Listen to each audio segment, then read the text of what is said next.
இன்றைக்கி ரசம் வைக்க போகிறோம். பேசிக் ரசம், அடிப்படையான ரசம்.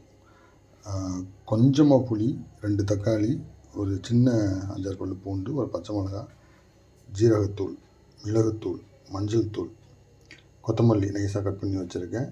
கருவேப்பிலை தாளிக்க கிள்ளி வச்சுருக்கேன். தாளிக்கிறதுக்கு கடுகு, உளுத்தம்பருப்பு, கொஞ்சம் பெருங்காயத்தூள். இது பேசிக் ரசம். இதுதான் இந்த பேசிக் ரசத்துக்கு கூட நீங்கள் ரசம் 1, 2, 3ன்ட்டு எத்தனை ரசம் வேணாலும் வச்சுக்கலாம். தக்காளியை போடாமல் புளியை மட்டும் வச்சு புளி ரசம், புளி போடாமல் தக்காளி ஒரு 2 தக்காளி எக்ஸ்ட்ரா போட்டு தக்காளி ரசம், இதே காம்பினேஷனில் இன்னொரு 10 பல்லு பூண்டு எக்ஸ்ட்ரா தட்டி போட்டிங்கன்னா பூண்டு ரசம், ஜீரகத்தூள் அதிகமாக போட்டால் ஜீரக ரசம், மிளகுத்தூள் நிறைய போட்டால் பெப்பர் ரசம், மிளகு ரசம், பருப்பு கொஞ்சம் வேக வச்சு போட்டால் பருப்பு ரசம், கறி வேக வச்ச தண்ணி கொஞ்சம் ஊற்றுனீங்கன்னா கறி ரசம். இதுதான் இதுக்கு அடிப்படை காம்பினேஷனு. கறி ரசம் அதுக்கெலாம் நீங்கள் புளியை ரொம்ப குறைச்சிக்கலாம். புளி போடாமல் இருந்தால் இன்னும் நல்லாயிருக்கும். சரி, ஓகே, இந்த பேசிக் ரசத்தை பார்த்துருவோம். தக்காளியை அப்படியே கட் பண்ணிவிட்டு பாத்திரத்தில் போட்டு லைட்டாக கரைச்சிக்குவோம். கையால் அப்படியே கொஞ்சம் அப்படியே கசிஞ்சு விட்டுக்கலாம். தக்காளியை லைட்டாக மறைச்சிட்டு அதில் புளி தண்ணி ஊற்றிக்குவோம். புளி ரொம்ப லைட்டாக கொஞ்சமாக தான் போட்டிருக்கேன். ஏன்னா தக்காளி நிறைய போட்டதுனால புளி கொஞ்சம் கம்மியாக போட்டிருக்கேன். அதில் இந்த தட்டி வச்ச பூண்டையும் தட்டி வச்ச பச்சை மிளகாயும் போட்டுக்கலாம். மல்லிக்கீரை அதையும் போட்டுக்கலாம். தேவையான அளவு தண்ணியை ஊற்றிக்குவோம்.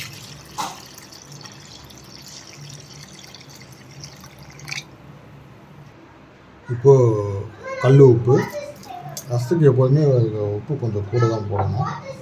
அப்புறம் பெப்பர் தூள், மஞ்சள் தூள், ஜீரகத்தூள்,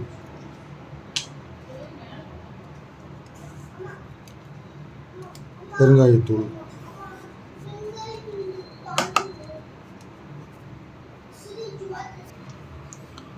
கரண்டியை வச்சு கலக்கி விட்டுக்குவோம். அவ்வளோதான், ரசம் முடிஞ்சிடுச்சு. தாளித்து கொதி வரும்போது ஆஃப் பண்ணோம்னா ரசம், அடிப்படை ரசம் முடிஞ்சிடுச்சு.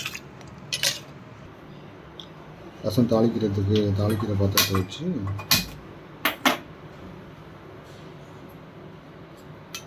கொஞ்சமாக கடலை எண்ணெய், ஏன்னா ரசத்துக்கு ரொம்ப எண்ணெய் தேவையில்லை, அதனால் கொஞ்சமாக கடலை எண்ணெய் சூடாயிடுச்சு. கடுகு, உளுத்தம்பருப்பு,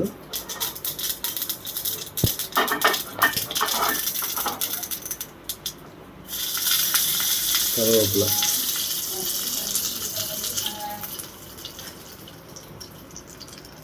ரசம் வச்சாச்சு.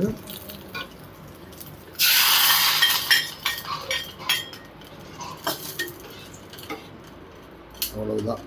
இது கொதிக்க ரொம்ப நேரம் கொதிக்க தேவையில்லை. கொதித்து வரும்போது ஆஃப் பண்ணிடலாம். ஒரு சிலர் கொஞ்சம் தண்ணியை ஊற்றி மூடி வைப்பாங்க. அது தண்ணி ஊற்றி மூடி வைக்கலாம், இல்லைன்னா கொதித்து வரும்போது ஆஃப் பண்ணிவிட்டு விட்டுடலாம். ரசம் பேசிக்கு அடிப்படை ரசம் ரெடி ஆகிடுச்சு. அவ்வளோதான். இது கொஞ்சம் கொதிக்கட்டும், ஆஃப் பண்ணிடுவோம்.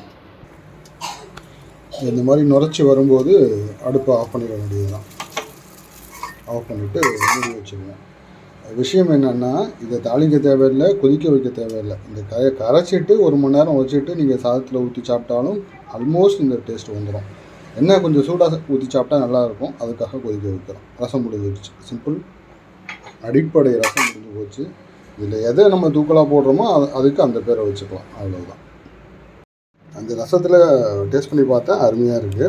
இது இன்னொரு விஷயம் என்னென்னா, இதை ஃப்ரெஷ்ஷாக அரைச்சி கூட போடலாம். கொஞ்சம் மிளகு, கொஞ்சம் ஜீரகம், ஒரு ஓட்டு ஓட்டிட்டு 4 பல்லு பூண்டு, ஒரு பச்சை மிளகாய் போட்டுட்டு கொஞ்சமாக தேங்காய் துருவல் போட்டுட்டு ஒரு ஓட்டு ஓட்டிட்டு ஆட் பண்ணலாம்.